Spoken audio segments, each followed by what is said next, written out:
Hello again, everyone. Today, I have The Firebird with me again, a book of Russian fairy tales. And the story for us today is Chestnut Grey. Once upon a time, there lived an old man who had 3 sons. The 2 elder sons were well-favored young men who liked to wear fine clothes and were thrifty husbandmen. But the youngest, Ivan the Fool, was none of those things. He spent most of his time at home sitting on the stove ledge and only going out to gather mushrooms in the forest.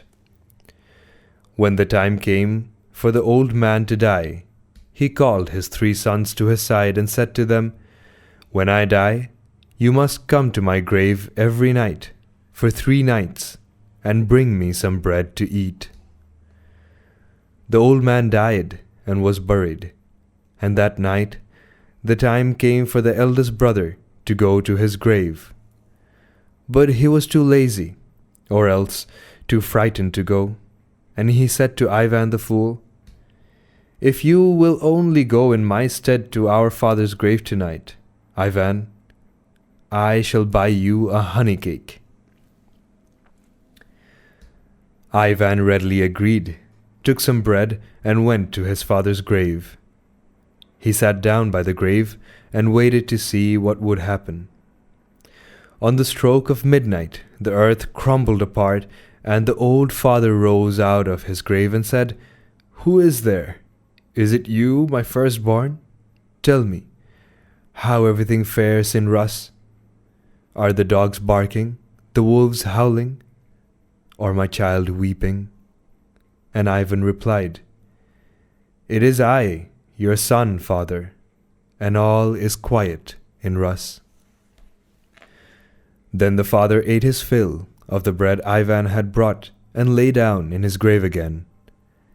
As for Ivan, he went home, stopping to gather some mushrooms on the way.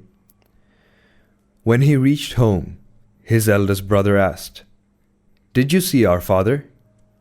"Yes, I did," Ivan replied. "Did he eat of the bread you brought?" "Yes, he ate till he could eat no more." Another day passed by, and it was the second brother's turn to go to the grave. But he was too lazy, or else too frightened to go, and he said to Ivan, "If only you go in my stead, Ivan, I shall make you a pair of bast shoes." "Very well," said Ivan, "I shall go." He took some bread, went to his father's grave, and sat there, waiting. On the stroke of midnight, the earth crumbled apart, and the old father rose out of the grave and said, "Who is there? Is it you, my second-born? Tell me, how everything fares in Rus? Are the dogs barking, the wolves howling, or my child weeping?" And Ivan replied, "It is I, your son, father, and all is quiet in Rus." Then the father ate his fill of the bread Ivan had brought and lay down in his grave again. And Ivan went home, stopping to gather some mushrooms on the way. He reached home, and his second brother asked him, "Did our father eat the bread you brought?" "Yes," Ivan replied. "He ate till he could eat no more." On the 3rd night, it was Ivan's turn to go to the grave, and he said to his brothers, "For 2 nights I have gone to our father's grave. Now it is your turn to go, and I will stay home and rest." "Oh no," the brothers replied. "You must go again, Ivan, for you are used to it." "Very well," Ivan agreed. "I shall go." He took some bread and went to the grave, and on the stroke of midnight the earth crumbled apart, and the old father rose out of the grave. "Who is there?" said he. "Is it you, Ivan, my third born? Tell me, how everything fares in Rus? Are the dogs barking, the wolves howling, or my child weeping?" And Ivan replied, "It is I, your son Ivan, father, and all is quiet in Rus." The father ate his fill of bread Ivan had brought, and said to him, "You were the only one to obey my command, Ivan. You were not afraid to come to my grave for 3 nights. Now you must go out into the open field and shout, 'Chestnut Grey, hear and obey. I call thee nigh to do or die.'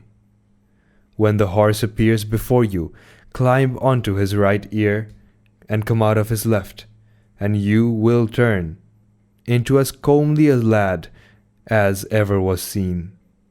Then mount the horse and go where you will." Ivan took the bridle. I learned that.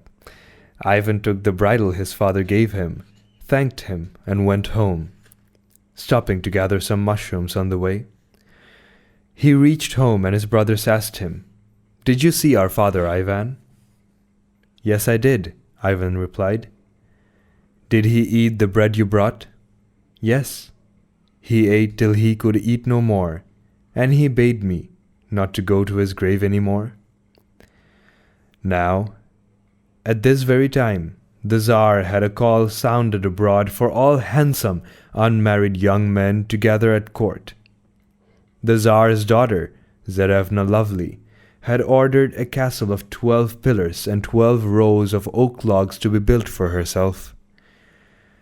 And there she meant to sit at the window of the top chamber and await the one who would leap on his steed as high as her window and place a kiss on her lips.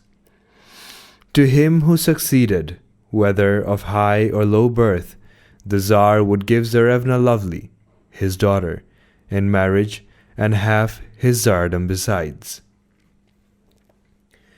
News of this came to the ears of Ivan's brothers, who agreed between them to try their luck.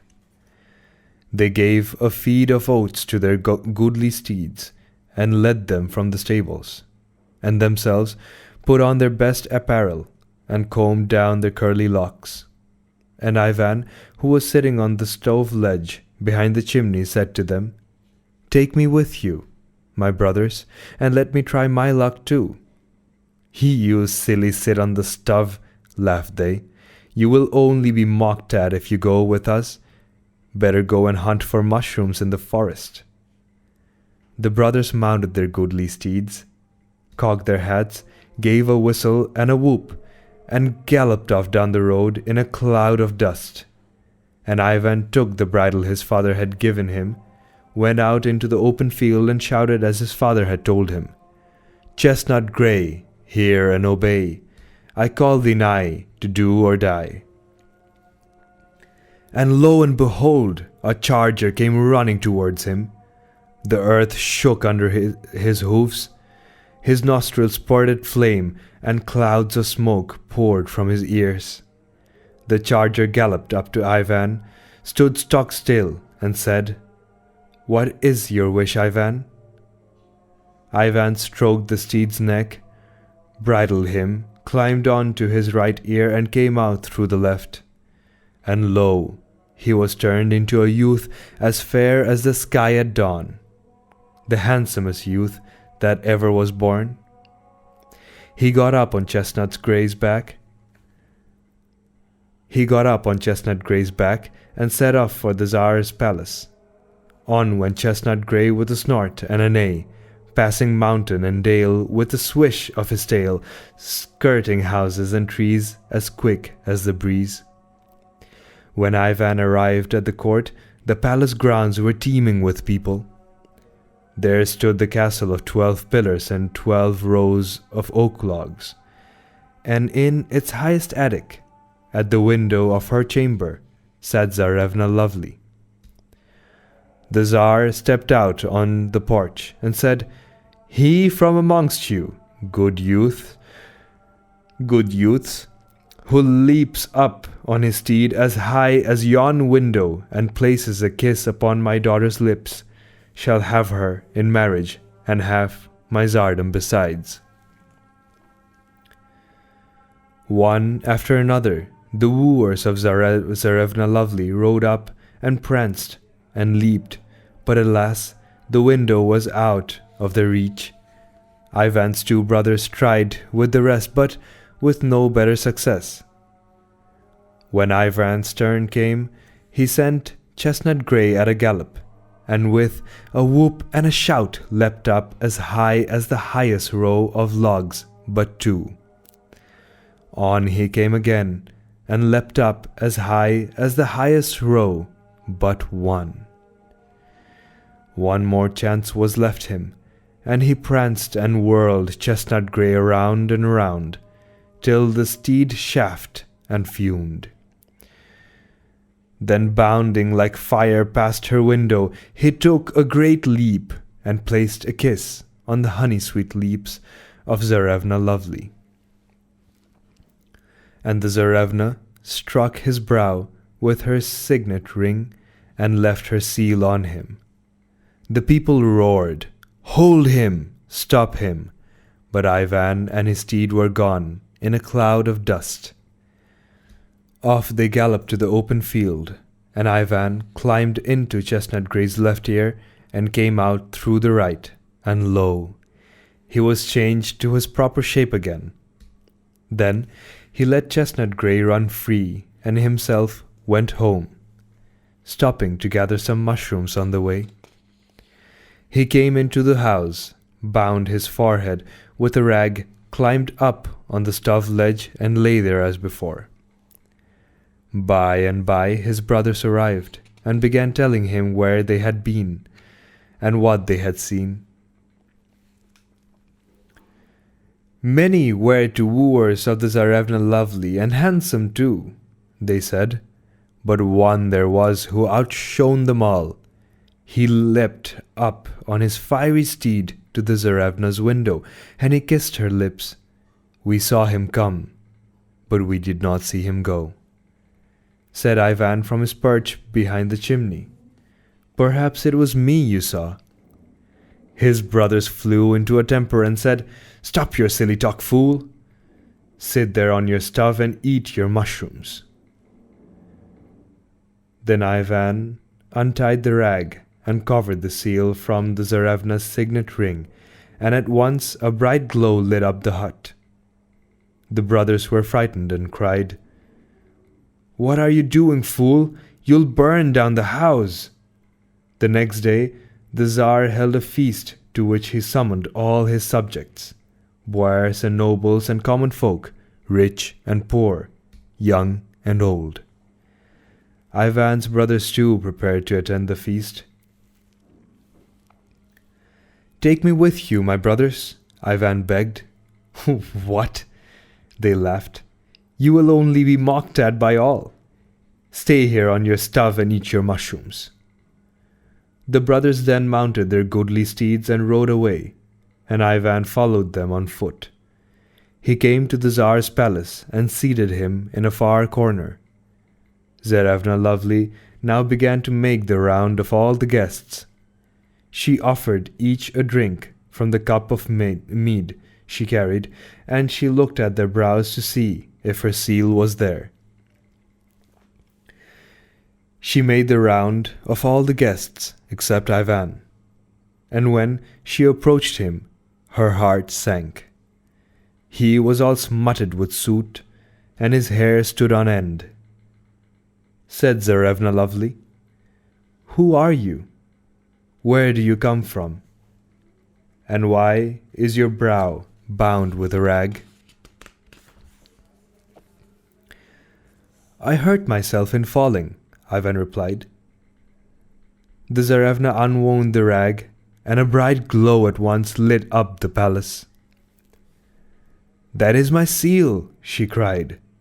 "Here is my betrothed." The Tsar came up to Ivan, looked at him and said, "Oh no, Tsarevna Lovely, this cannot be your betrothed. He is all sooty and very plain." Said Ivan to the Tsar, "Allow me to wash my face, Tsar." The Tsar gave him leave to do so, and Ivan came out into the courtyard and shouted as his father had taught him to. "Chestnut Grey, hear and obey, I call thee nigh to do or die." And lo and behold, Chestnut Grey came galloping towards him. The earth shook under his hoofs, his nostrils spurted flame, and clouds of smoke poured from his ears. Ivan climbed into his right ear and came out through the left, and was turned into a youth as fair as the sky at dawn, the handsomest youth that ever was born. All the people in the palace gave a great gasp when they saw him. No words were wasted after that.